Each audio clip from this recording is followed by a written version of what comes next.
केंद्र सरकार ने सरकारी कर्मचारियों को नई पेंशन स्कीम की जगह यूनिफाइड पेंशन स्कीम चुनने का विकल्प दिया है। केंद्रीय मंत्री अश्विनी वैष्णव ने शनिवार को एकीकृत पेंशन स्कीम यानी यूपीएस की घोषणा करते हुए कहा है कि इससे 23 लाख केंद्रीय कर्मचारियों को लाभ मिलेगा।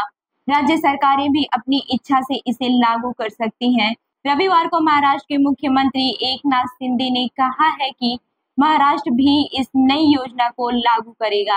कर्मचारियों के पास नई पेंशन स्कीम या यूपीएस में से किसी एक को चुनने का विकल्प होगा। वहीं विधानसभा चुनाव से पहले इस फैसले का क्या मतलब? पुरानी पेंशन योजना यानी कि ओपीएस के लिए आंदोलन कर रहे संगठनों का कहना है कि वो अपनी पुरानी पेंशन योजना को लागू करने की मांग पर अड़े रहेंगे। कर्मचारी संगठन कई साल से पुरानी पेंशन योजना को लागू करने के लिए आंदोलन कर रहे हैं। यूपीएस के तहत कर्मचारियों को रिटायर होने पर पिछले 12 महीने की औसत बेसिक सैलरी का 50% पेंशन के रूप में मिलेगा। इसी बीच विपक्ष ने यूपीएस को लागू करने के फैसले को केंद्र सरकार का एक और यू टर्न बताया है।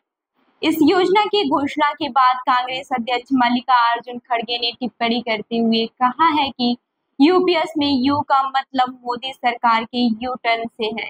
4 जून के बाद प्रधानमंत्री के सत्ता के अहंकार पर जनता की ताकत हावी हो गई है। हिमाचल प्रदेश में हुए विधानसभा चुनाव में ओल्ड पेंशन स्कीम की मांग एक अहम मुद्दा रही थी और बीजेपी को इसका नुकसान भी उठाना पड़ा था। प्रधानमंत्री नरेंद्र मोदी मई 2014 में सत्ता में आए थे। पिछले 10 सालों में उन्होंने शायद ही कभी केंद्रीय कर्मचारियों को लेकर कोई बयान दिया है, लेकिन अब अचानक सरकार ने यूपीएस की घोषणा की है। विश्लेषक मानते हैं कि यूपीएस की घोषणा सरकार पर एक तरह के मानसिक दबाव को भी दर्शाती है। राजनीतिक विश्लेषक हेमंत अत्री कहते हैं, अक्टूबर-नवंबर में हरियाणा, जम्मू कश्मीर, महाराष्ट्र और झारखंड में चुनाव होने हैं। बीजेपी के लिए ये अहम राज्य है। अगर भारतीय जनता पार्टी को इन राज्यों के चुनाव में नुकसान होता है तो बीजेपी के लिए गंभीर होगा। पेंशन कर्मचारियों के लिए एक अहम मुद्दा रहा है। इस साल के अंत तक 4 राज्यों में चुनाव होना है। ऐसे में यह भी माना जा रहा है कि सरकार के इस नए कदम का असर चुनाव पर भी हो सकता है।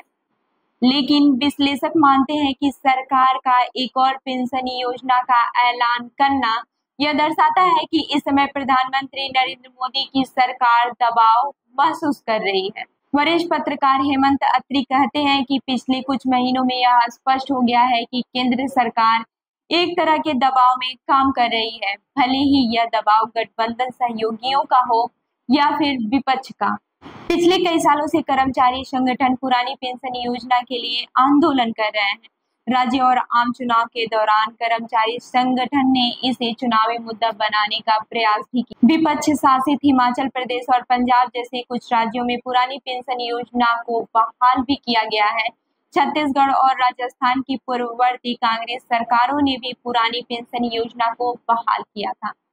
हालांकि बाद में आई बीजेपी की सरकारों ने ओपीएस को जारी रखने की बजाय यूपीएस को लागू करने पर विचार किया है। वहीं इस साल के अंत तक हरियाणा, जम्मू कश्मीर, महाराष्ट्र और झारखंड में विधानसभा चुनाव होने हैं, जबकि अगले साल फरवरी में दिल्ली में विधानसभा चुनाव हो सकते हैं।